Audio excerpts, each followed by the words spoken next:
Hello everybody, it's Kavoy Plowright. So I've decided to do a reading video. I've seen it in a lot of YouTube channels, well, not technically seen. So I'm gonna read all the Railway series. And of course I'm gonna start with Edward's Day Out. Here we go. Once upon a time there was a little engine called Edward. He lived in a shed with 5 other engines. They were all bigger than Edward and boasted about it. "The driver won't choose you again," they said. "He wants big, strong engines like us." Edward had not been out for a long time. He began to feel sad. Just then the driver and fireman came along to start work. The drivers looked at Edward. "Why are you sad?" they asked. "Would you like to come out today?" "Yes, please," said Edward. So the fireman lit the fire and made a nice lot of steam. Then the driver pulled the lever, and Edward puffed away. "Beep, beep," he whistled. "Look at me now." The others were very cross at being left behind. Away went Edward to get some coaches. "Be careful, Edward," said the coaches. "Don't bump and bang us like the other engines do." So Edward came up to the coaches very, very gently, and the shunter fastened the coupling.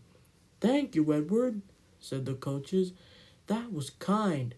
We are glad you are taking us today." Then they went to the station where the people were waiting. "Beep, beep," said Edward. "Get in quickly, please."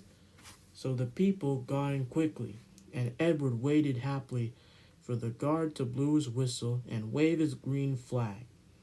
He waited and waited. There was no whistle, no green flag. "Beep, beep, beep, beep. Where is that guard?" Edward was getting anxious. The driver and fireman asked the station master, "Have you seen the guard?" "No," he said. They asked the porter, "Have you seen the guard?" "Yes." "Last night," said the porter. Edward began to get cross. "Are we ever going to start?" he said. Just then a little boy shouted, "Here he comes!" And there was the guard, running down the hill with his flags in one hand and a sandwich in the other.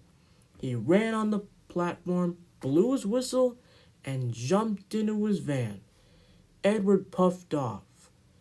He did have a happy day. All the children ran to wave as he went and passed, and he met old friends at all the stations. He worked so hard that the driver promised to take him out again next day. "I'm going out again tomorrow," he told the other engines that night in the shed. "What do you think of that?" But he didn't hear what they thought, for he was so tired and happy, he fell asleep at once. The end. Thank you, guys. I'll do the other story next time. See you.